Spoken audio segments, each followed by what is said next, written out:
Koans are meant to challenge the very fundamentals. The very fundamentals. There is a particular Rinzai school named after a teacher Rinzai, and this Rinzai was a very peculiar teacher actually, and koans are attributed to him. So what Rinzai innovated was a method of shock. They shock the mind into getting out from its usual patterns. So for example, you will say, this is my face, that is your hand, the two of us are different. This looks entirely sound logic. A koan would very innocently ask, what was your face before you were born? So that which looks unchallengeable is challenged by the koan, and that too, a lot of childlike innocence. A very famous koan is, does a dog have Buddha nature? Does a dog have Buddha nature? And the answer to that is silence. So repeatedly you find that the student asked such a question, and the reply resulted in sudden enlightenment for the disciple. That there was something that was clouding, cluttering the mind since long. And in one deft stroke, the master was able to cut the clutter, cut the cord of illusion.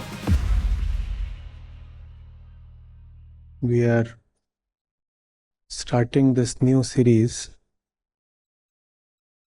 Wisdom from the World, which will allow us to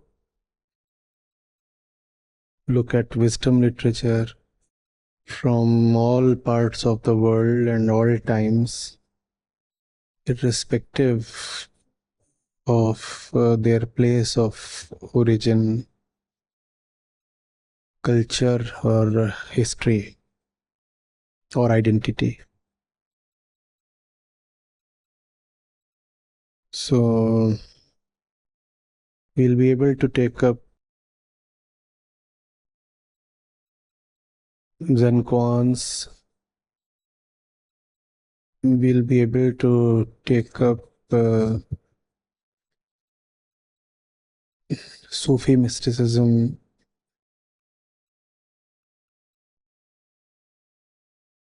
Christian mysticism,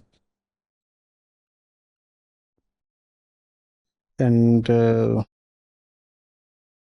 closer to our times, existential stories, plays that will help us widen our perspective.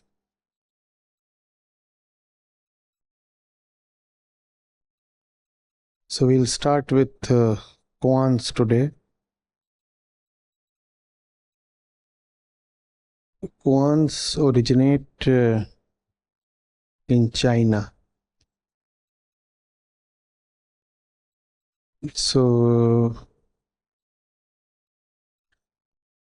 Buddhism reaches China from India and emphasizes on direct meditative observation, and that dhyan becomes chan in Chinese. And that was also after its interaction with the prevailing tradition of Taoism there. And from China, this chan travels to Japan and becomes Zen.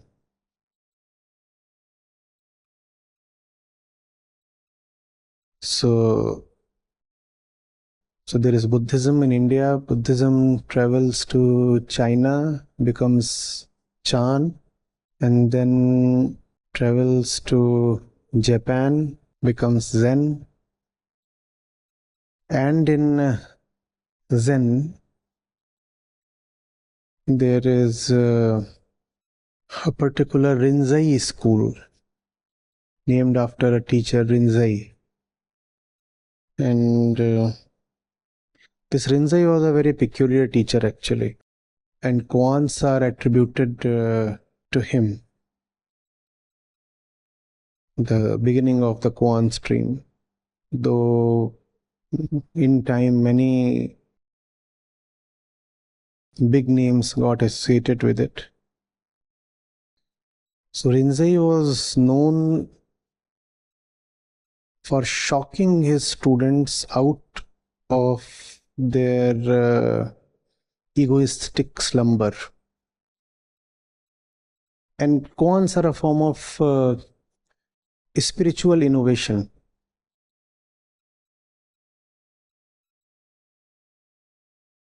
So what Rinzai innovated was a method of shock. His method of shock would go to the extent of shouting at his disciples or even beating them up. So koans are the verbal counterpart of the shock methods of Rinzai. They shock the mind into getting out from its usual patterns. The mind is a flow. Koans are meant to challenge the very fundamentals. The very fundamentals. Right? So, for example, you will say, this is my face. That is your hand. Stay away. This is my face. That is your hand. The two of us are different. And this looks entirely sound logic. My face, your hand. A koan would very innocently ask, what was your face before you were born? What was your face before you were born? So that which looks unchallengeable is challenged by the koan, and that too with a lot of insouciance. A lot of childlike innocence. What was your face before you were born? Please tell me. And then the koan would proceed to say, what was your parents' face before you were born? And here you feel like rushing to say, well, my parents had a particular face and I have seen that face in pics, and that existed even before I was born. So koan would want you to think about it. Getting it? So that to which Vedanta comes in a philosophical way, analytical way, koans come in a poetic way and abrupt way.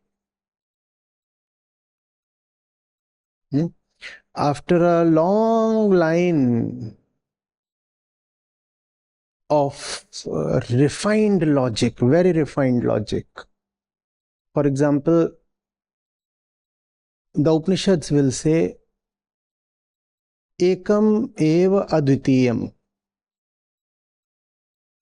The second really does not exist. And the koan would simply ask, what is the sound of one hand clapping? The sound of one hand clapping? Yatra yatra manoyate tatra tatra samadhaya. That's the highest thing. That wherever you are, That's where the truth is. And how would the koan put it? The disciple asked the master, "What is the Buddha?" And the master said, "The ground under your feet." The ground under your feet.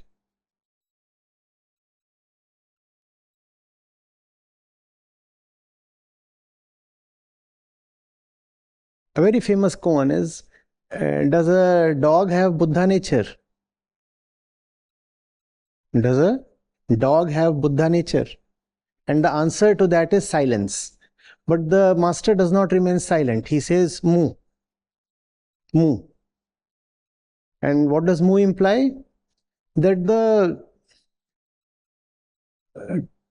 depth of the answer is far beyond the scope of your little question.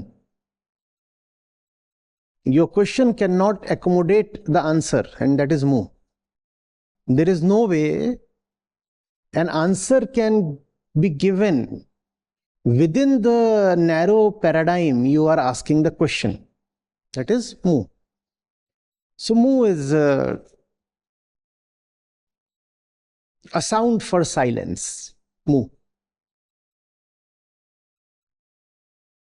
The Upanishads, the Koan Upanishad, they put it more philosophically. They would say, when the teacher is asked, "What is the truth? How to reach it?" This is the most beautiful part of Koan Upanishad. The teacher says, "Na tatra chakshur gacchate, na vag gacchate, na mana."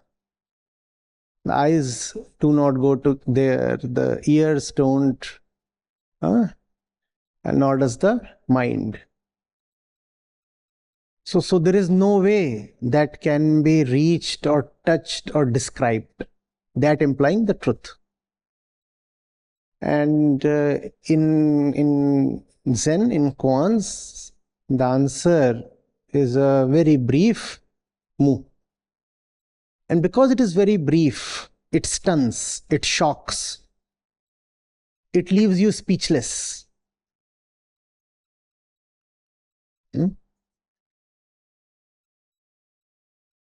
So repeatedly you find the mention that the student asks such a question to the master and the master replies. And that reply is a koan. And the reply resulted in sudden enlightenment for the disciple. Sudden enlightenment. What does sudden enlightenment mean? That there was something that was clouding, cluttering the mind since long. And the disciple was unable to get rid of it. And in one deft stroke, like a genius, the master was able to cut the clutter, cut the cord of illusion,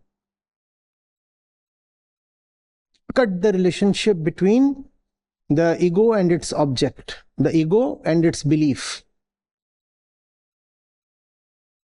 That's the koan. What Vedanta does through a lot of persuasive argument, koan does through an abrupt shock.